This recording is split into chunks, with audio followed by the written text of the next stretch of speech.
If you're a listener of From the Mouths of Madness podcast, I can only assume that you're also a diehard fan of horror movies like myself.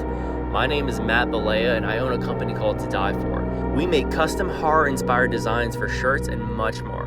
From original to exclusive content, we can get you whatever it is your dark heart might desire. Check us out at www.todieforshop.com. That's the number 2, die, the number 4, shop.com. Enjoy the show. The views and opinions expressed on From the Mouths of Madness are that of the panel and not of the Geeks Under the Influence Network or their sponsors. Listeners, beware.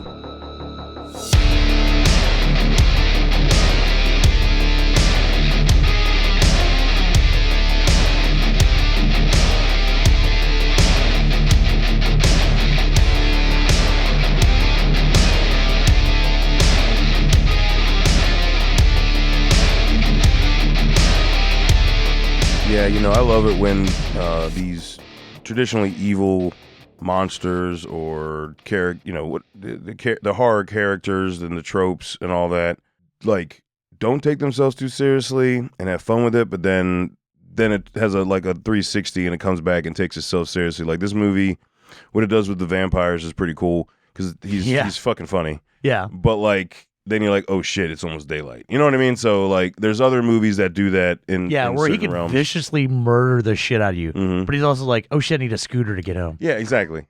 You know, and there's tons of movies that have done that in the past. That's always fun. Yeah, and anthologies is a good way to get rid of it. Get away with that. Excuse me. Like kind of a newer thing too with some horrors that kind of getting that behind the scenes a little bit of a monster or something where it's like, oh wait, there's also they have problems too. There's life. Yeah.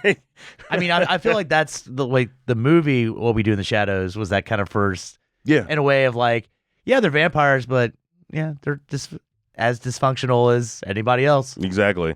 And so I really appreciate that. And I'm glad that was incorporated, A, for Leviticity, and B, it was just, you know, one of the fun segments in the movies we're going to be talking about tonight.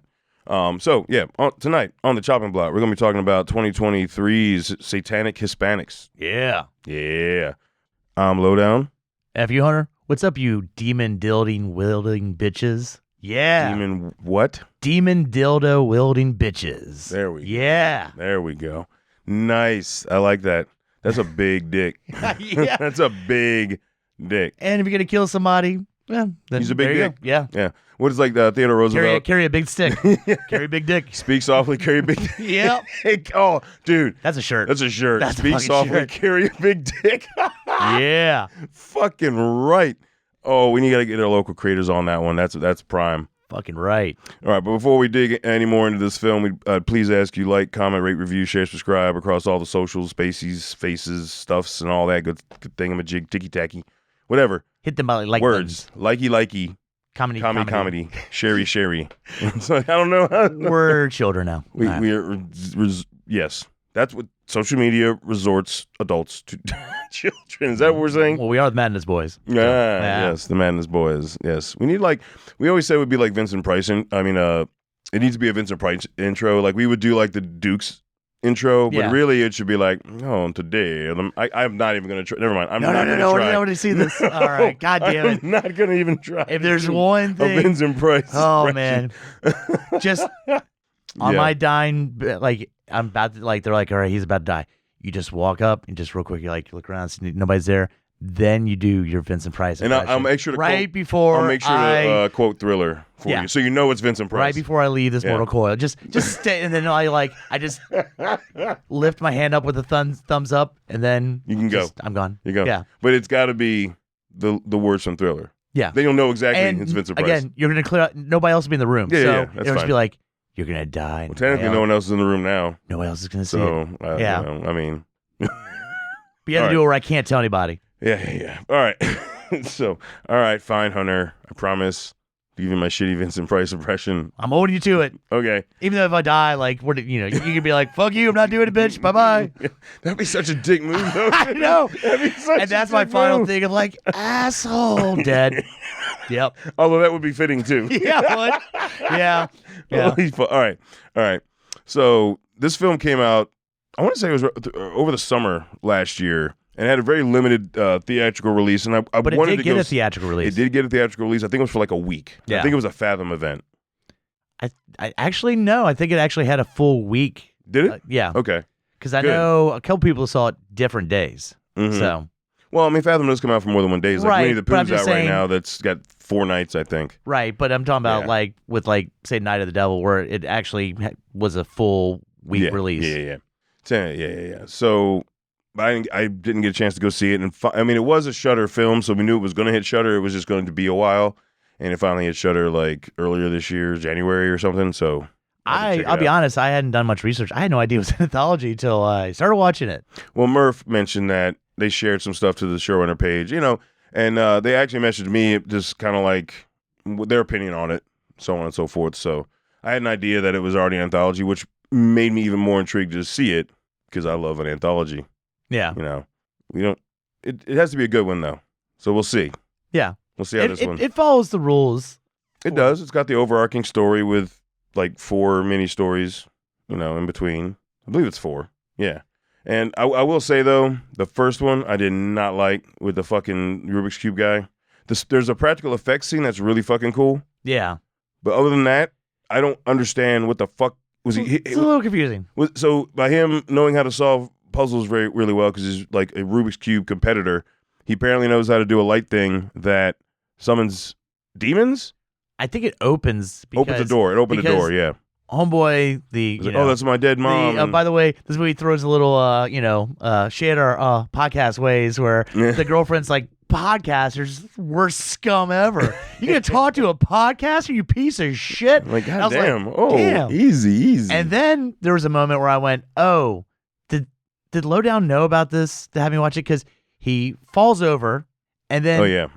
fixes his fingers by Close up. Yeah. Yeah, I did yeah. not. I See, realized that I hadn't seen the film up to when we talked about doing it, but so I had no idea. As you watched, you took Oh, yeah. joy. Oh, good, Oh, he yeah. gets to break his Oh yeah. bones. All right. That was an unexpected little cherry. yeah. On top. So there was some good practical effects, but other than that, man, it was.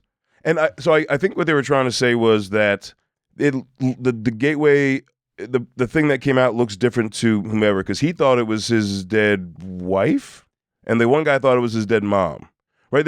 They each thought it was somebody else, but it looked like this. No, it's his dead father. That's what it was. That's what it was. Because she was like, "What? Why are you sending? Why are you trying to send me a photo of what you said was your father? That's like fucked up." Yeah, it was. Who did that makeup and was where was it at? But it's like to the other guy, it looked like his mom who just died. But that didn't look like his mom at all. No. And the dude's like, that's not your mom. So I guess whatever person you lost is what you see. But Yeah, well, I think dude there is like reference to hugging like and- grief or something with Yeah. it too. Like I think that becomes some of the dialogue. So maybe that's it. Like people that you're. The thing I got confused with is when he's like, okay, this is fucked up, and he does the arms light thing again, and then it takes the podcaster away into, or turns him into a pile of goo, Yeah, which I guess transported him to the other side. I guess. Yeah, Maybe. I don't know. I guess as good as mine with that one. So Yeah. all in all, that one's gonna get Yeah. a Now the second one, El Vampiro. yeah, that one I was like, all right, let's see what's going on. This is like a almost other version, in my opinion, of What We Do in the Shadows, Yeah. because it's Halloween.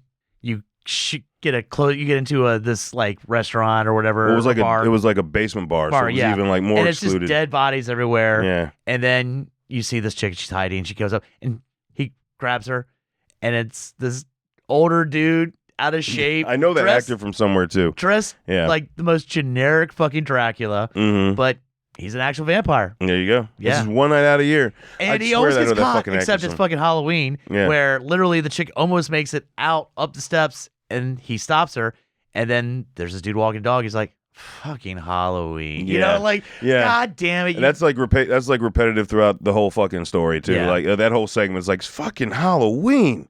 Like why are you hating, bro?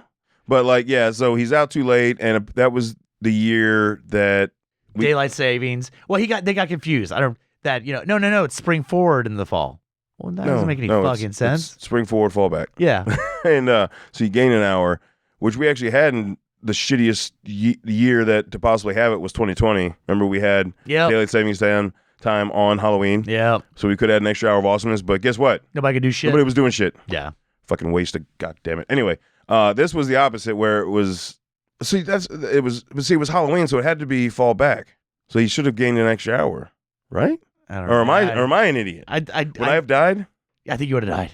Because if it's 5 o'clock and you go back and The you don't. sun would come up earlier. That's right. Yeah. Daylight savings. Oh, I'm a fucking idiot. But Dude Man is Also, to like. be fair, I've worked the last 6 days straight, so fuck off everyone listening. But he talks to his. Just joking. I guess.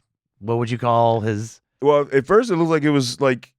She almost seems like his wife, but it seems like it was like one of his. I don't know. He got shitty and he's like, "You call me master," and then he's like, "I'm sorry about the whole master." That's what I'm saying. I think he turned her, Yeah. but then like now he's more like a wife. Yeah. I mean, she fucking hangs up on him, but she's like, "You dumb motherfucker! You're in town. Mhm. You don't fucking drive. You got fucking 15 minutes till the sun's up," and he starts bumbling to the point where he fucking steals a fucking electric scooter. He's trying to go, like, runs into a bunch of fucking dumbass kids that are nailing with eggs, fucks them up. Then the cops show up. Yeah. And then, dude, when the cop tasted the blood, he Yeah. thought it was all props and fake. When he tasted the blood, and he's like, holy shit, what the fuck? This is real.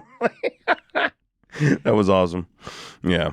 But yeah. No, that scene, how he keeps like bouncing between the mind control. I enjoyed that, but then it got kind of It went too long. it went yeah. It went too long, but it was fun. Like they just need to cut it like 5 seconds the sooner. first time where he like trances one and then he can only do one at a time and then trance the other and the other guy's like, "What just happened to me? What the fuck? You're under arrest," and then he does it again. And like every time they like have this realization, they're like, "What did you do to me again? Did you do it to me again?" The same thing again, over. Yeah, so like if they'd have cut 10 seconds probably of that, it would have been like dead on. So yeah, the timing for how long it went was fucked up. Agreed. 100%. So, but I also appreciate there's a little joke where when he kills the chick at the beginning of the segment, he grabs a Tide pen to get like it was his favorite shirt. Yeah. It was his favorite shirt. And He then has the later pirate on- shirt from Seinfeld. Yeah. He has the fucking pirate shirt from Seinfeld. But I don't want to be a pirate. Oh, and when he tries to fly, he reminded me of fucking Nicolas Cage. Oh, yeah. I'm a vampire. He's like, turn into a bat. But after he kills the clown kids, then it's just covered, and then he grabs the pen. He's like, "Oh no, Fuck it. fuck it." Yeah, and ultimately, They hide at a dumpster, and the light it doesn't stop the light, and they die.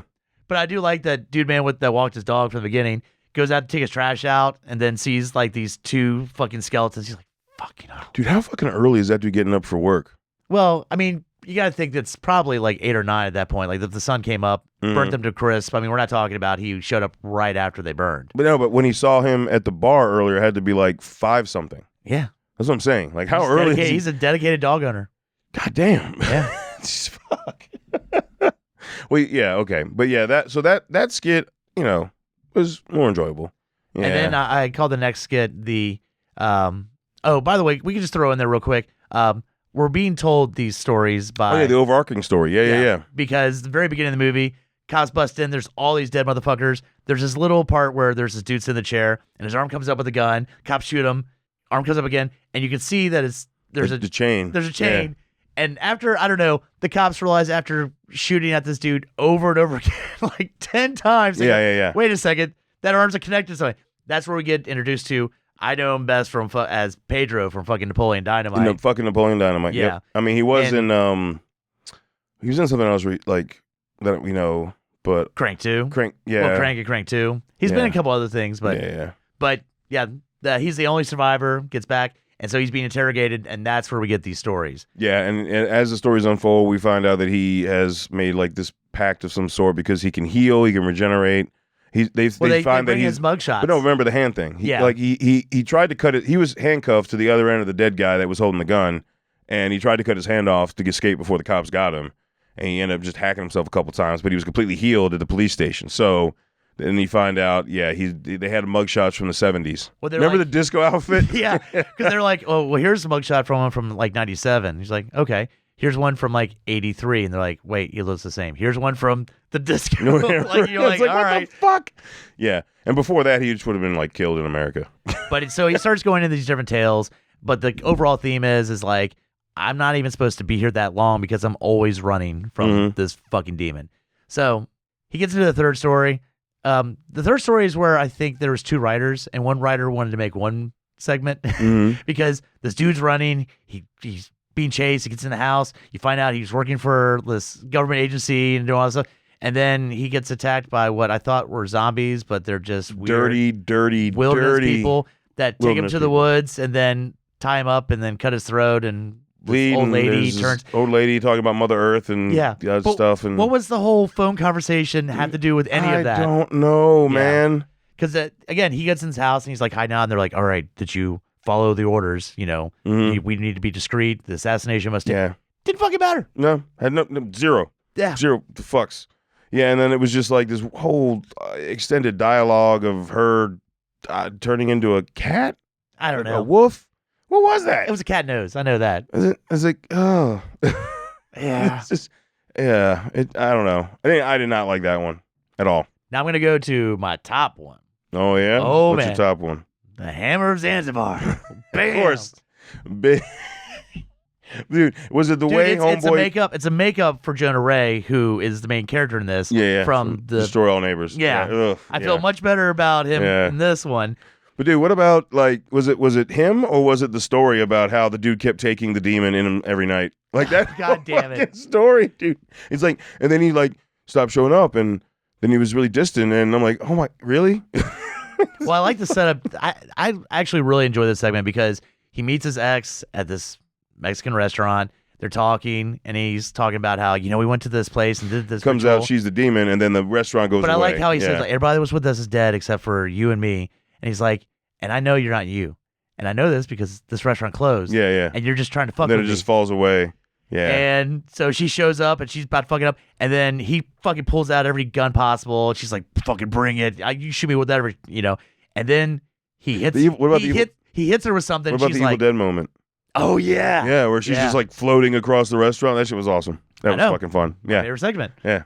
But like he hits her with something, and it actually fucking matters. And then almost kind of this almost feel like a Tarantino-ish kind of like one with the way it then backtracks. Yeah. And you get to the story of what did he hit her with. Mm-hmm. And that's where you get the fucking demon dildo stick. All right. Oh God, the sword of Zanzibar. God It's a damn giant demon dick. And they go to an artifacts place, and that's where they're talking to the dude, and he's just like, no, this demon came and visited me, and he visited me again. He wanted to be inside me. Yeah, I'm like, whoa. And then whoa. he was inside me again, and he goes, and you're like, this sounds like you really wanted this. He's like, yeah. And then he got upset because I was like, ask where he was. And I realized I wasn't the only one, and like, what the fuck? But he proves that it works with his friend who's already possessed. I guess he just decided to come out at that moment. A la another fucking almost Evil Dead moment. Yeah. And then he just took his head off. Yeah. It was fucking sweet. But yeah, he's got the dildo stick of power, and he fucking fucks up the demon with it. I just really enjoyed this segment. It was fun. Yeah. It was a lot of fun. And then it had a little cat and mouse with the demon. And then when she stopped looking like the girl and actually had the demon form, that was really cool. But it looked like he was just a mass murderer at the end. That was fucked up. Yeah. But then you have the completely fucked up. Then they go back to Pedro telling the story, and he goes, so I guess he's in jail for it. He's like, no, white dude, bunch of dead Hispanic people. Gang related. Yeah, it was gang shooting, right? Oh, that's the thing. Every story Pedro brings up about, you remember all those people went missing? And that's the vampire one. Like, there's always a connection from the area that relates to the story he's telling as far as the death. So that's pretty cool. And they keep also being like, what is this, a gang affiliation? What, did you steal this? They're like, he's like, God damn, motherfuckers, because he has this like old ass ring. Dude, he's got a fucking finger in his pocket. I know. Come on. But they're like, who did you rob? He's like, can't a motherfucker have some nice shit? Yeah, right? So is that his purpose? Like, I got that. I thought that's what they were trying to say at the end of the film with the 90-minute thing when he got pulled over again. Because the whole time during this movie, folks, he's saying, like, at the beginning, he's like, I've got 90 minutes from now. And then he keeps losing time. So he's like, and then all of a sudden, the final demon shows up at the police station. So the Traveler, once he gets stopped, he has 90 minutes. Is that what I'm gathering? Yeah, that's where it kind of gets. But like, if he stays still for a period of time, it guess, catches up with him. But like, were any of the previous like photos and mugshots they found of him they were in other states, right? Yeah. Okay, because like he's in like Texas somewhere, and I'm like, why the fuck aren't you in like Canada? Like, might have been at one time. I don't know. Like, it just seemed like he was just running in the same area. They do hype up though. They have this like ball, and it's apparently the wood from like Jesus' cross, and then the metal of the nails melted, and it could take out like any kind of spirit. Yeah. And so I thought later on he gets the gun that could use it and fucking use it. I was like, oh, that's it. No, I guess you still only have 90 minutes. So even Like, with the special wood nail ball, yeah, I don't know. Yeah, are we missing a segment? I feel like that's it. Because the Traveler, he told his story. And then what was the name of the demon that shows up? I fucking forget. But he shows up at the police. Because it's Saint something. I know. Right? God it's not the it. common one that everyone thinks of, which is like that's Spanish. This one's Mexican, like no, or Colombian. Yeah. It's like that one's Mexican, this one's Colombian or something. The name was different for the different region. But he's been in there long enough. Demon rolls up in a police station and just hand up. Fucking kill yourself. The double shotgun blast, bro. The double shotgun blast. Oh, that was badass. The practical effects. Yeah. Especially at the end of this film. Holy fuck. But he doesn't fuck around. He looks at the first cop, puts his hand up. Cop pulls a gun out. There's like 3 suspects that are sitting there. Because He's like, the guy, pop, pop, pop. Kill yourself. Pedro's like, don't look him in the eyes. Yep. And then you saw the guy that was behind the glass in the clerk desk, and he looked him in the eyes and he shot the dudes that were in the office. Yep. Like every time they look at him in the eye, you know, they go fucking crazy and shoot themselves or somebody else. Yeah, and then he looks like he's wearing like a duster. He looks like he's like, what's the bad guy from Clint Eastwood from Unforgiven? What? Or in Star Wars, the one that has a hat, fucking Book of Boba Fett. If you watch that. Oh You yeah, look I watched like that. Now you know he looks like the fucking mysterious person from Halloween Undertaker. 4, 5, and 6. Oh yeah, He yeah. looks like the mysterious guy from Undertaker. from the Course of Thorn. In the Creek. They end up being Michael's like the head of the sanitarium in 6. Remember, it was Stop it. Stop. No, I'll say Undertaker. Right. All right. Yeah. Dong.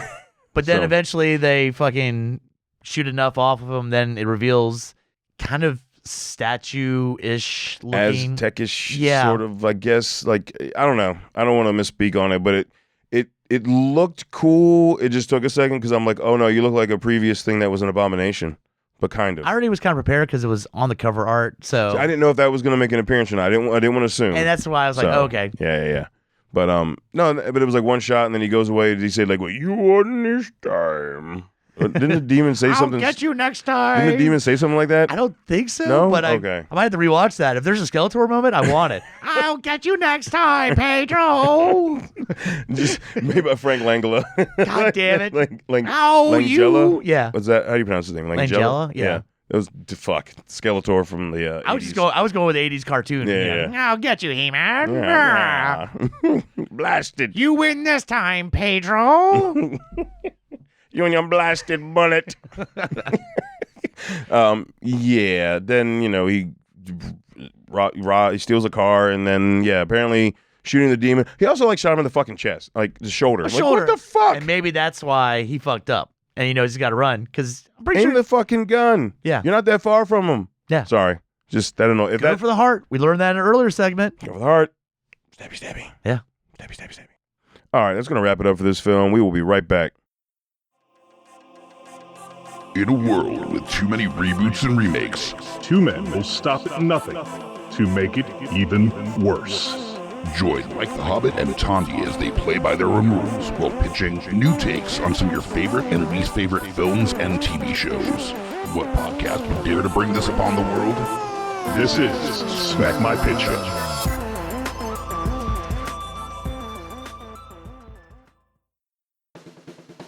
My name is Amy Bogard. And I'm Mike the Hobbit. And we are the hosts of Deeply Upsetting, where we use our expertise to answer your most upsetting hypothetical quandaries, such as, what non-winged animal deserves wings? And what body part deserves a secret mouth? Which cryptid is the worst roommate? These questions and more that plague you will be answered on Deeply Upsetting, available anywhere you get your podcasts and at GUIPodcast.com.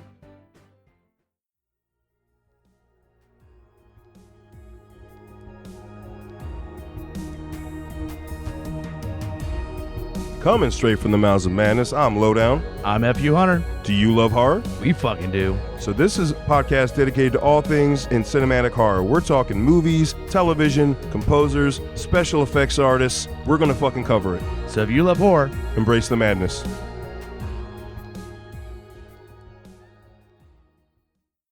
In a world of blockbuster movies, there's another dimension. The dimension of schlock cinema. Join us at Beautiful Disasters on a journey into the fringe territory of B-movie abandon. We review the flicks that are forgotten or underappreciated to give them a proper place in the annals of celluloid history. I'm the Groots, F.U. Hunter. your guides at Beautiful Disasters. Come along with us for a fun ride. May the schlock be with you. All right, every one of those shows you can find on GUIPodcast.com or anywhere you get your podcast. But if you go to GUIPodcast.com, you can also go to our links tab and click on our link to TeePublic, where all the merch is for all the shows on the network. Tons of stuff. Summer's coming, tank tops. Oh yeah, all kinds of shit. Do they have umbrellas? Oh, I wish they did. Yeah, you should. I wish they did. Yeah, I wish they did. It's been raining like a motherfucker. Yeah, they can get towels. I think. Get a bunch of towels. Get a bunch of madness towels. Ooh, I might have to get a madness black towel. No. Yeah. That kind of goes against the idea. Yeah. Yeah, whatever. Yeah, whatever. Anyway, I'll put it in my tote bag. If you purchase any merch, wear it, post it, tag us. Fuck yeah. We'd love to see that shit. And all right. I enjoy this movie. I do. Yeah. It's fun. Some of those segments are fucking awful. Like worse than in some other anthologies. But I would rewatch this in a heartbeat. And I don't know if they're releasing it on a physical copy. So it survives the chopping block for me. I'd say the same thing. I actually like the main storyline. The overall story, the Traveler, which basically is the Traveler, yeah. The interrogation parts, I actually enjoyed. The Rubik's Cube one was confusing, but I wouldn't say that was enough for me to deter it. The only one that I was just like, is the writer versus writer Woods fucking cat lady thing. Fuck was that? But the vampire one was really, really fun. And the Swords of Zanzibar was Zanzibar pretty goddamn funny. Dilda Demon Dick was yeah. So we're at 3 out of 5 here.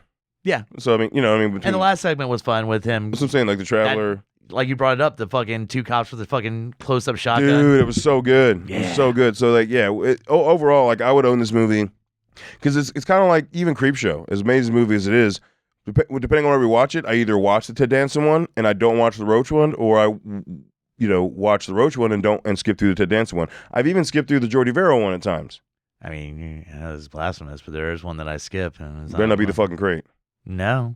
Father's Day? No, I'm saying the one I skip is the one starring the king himself. Yeah. Just don't care about that one.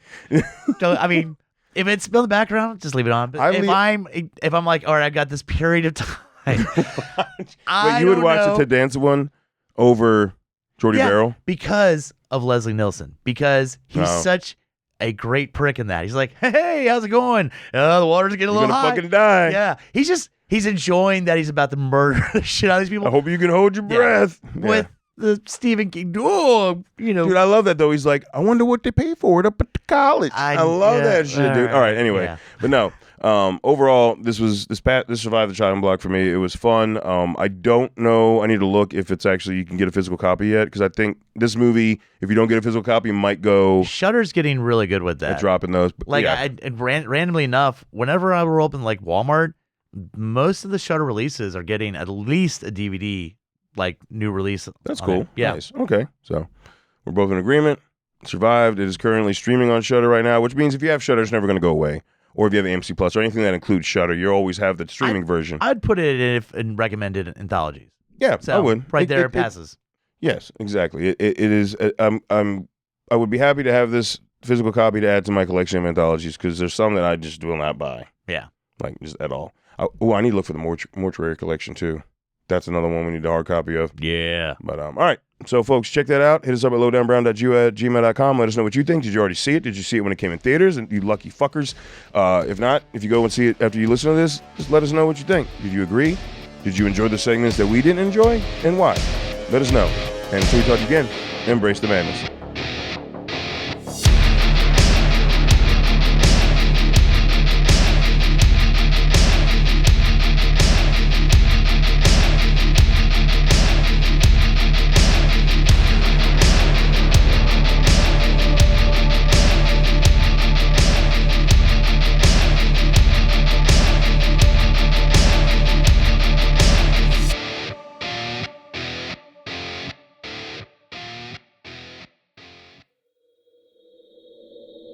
Join the us at GUIpodcast.com.